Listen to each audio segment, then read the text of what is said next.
Rousseau, la porte-parole de Yannick Jadot, qui est montée au créneau pour tacler les propos de Fabien Roussel sur la gastronomie. C'est encore des mots qui excluent une partie de la gastronomie qui a lieu en France. Et on peut être français et française depuis plusieurs générations et adorer le couscous, c'est pas le sujet. En l'occurrence, il y a plein de motivations pour porter un voile et il y en a qui portent des voiles qui sont juste un embellissement en fait. Moi j'ai participé à des manifestations pour accueillir les femmes afghanes, bien sûr. Il y a eu des manifestations. Non, mais d'ailleurs, les femmes afghanes ont un courage inouï parce qu'il faut quand même dire que depuis l'évacuation, elles continuent à manifester tous les jours sur la place et que ça demande quand même d'avoir des tripes et sans doute des ovaires.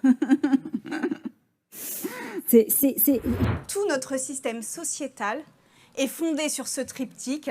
Nous prenons, nous utilisons et nous jetons.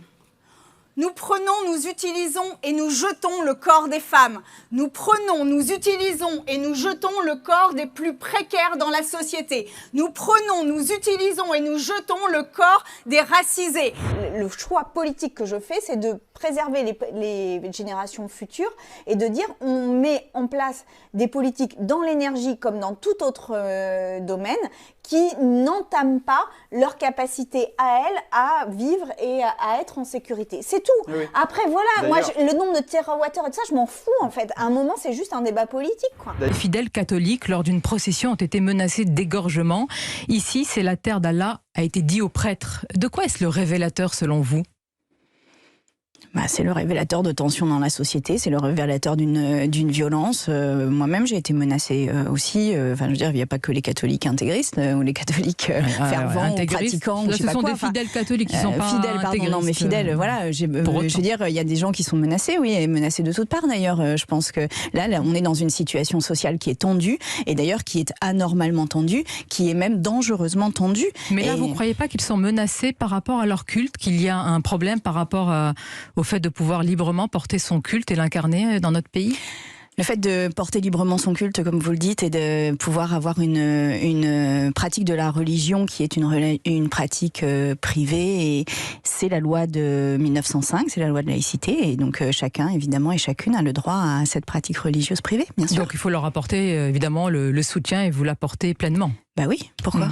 Quand vous dites on se moque de moi, oui, on se moque de moi. On se moque de toutes les femmes politiques de gauche. C'est un problème collectif. On ne peut pas aujourd'hui délégitimer et décrédibiliser la parole des femmes politiques de gauche comme on le fait. C'est scandaleux. Et ce qui est scandaleux aussi, c'est que les partis de gauche ne protègent pas la parole des femmes de gauche. C'est-à-dire que quand on est ridiculisé, quand on est ciblé par des règles, eh bien, il n'y a personne.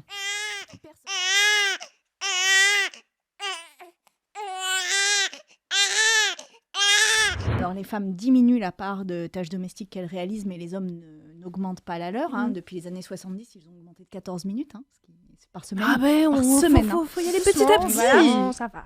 Et donc, moi, je voudrais qu'il y ait même une possibilité de délit de non-partage des tâches domestiques, parce que je pense que le privé est politique et que tant qu'on ne donne pas les moyens aux femmes de véritablement obtenir l'égalité sur le partage, eh bien, on n'y arrivera pas. Si vraiment il y a des personnes qui sont dangereuses, des potentiels terroristes, c'est pas parce qu'ils restent en Afghanistan qu'ils sont moins dangereux, en vrai. Donc, quelque part, les avoir en France, ça nous permet aussi de les surveiller. Il a dit dans ce texte, Éric Zemmour, autre chose de très intéressant. Il a demandé aux responsables politiques de gauche s'ils étaient d'accord pour condamner la violence des antifas. Et ça, c'est marrant, je vous ai jamais entendu le faire, en fait. Pourtant, les antifas n'ont jamais frappé personne. Ah bon ?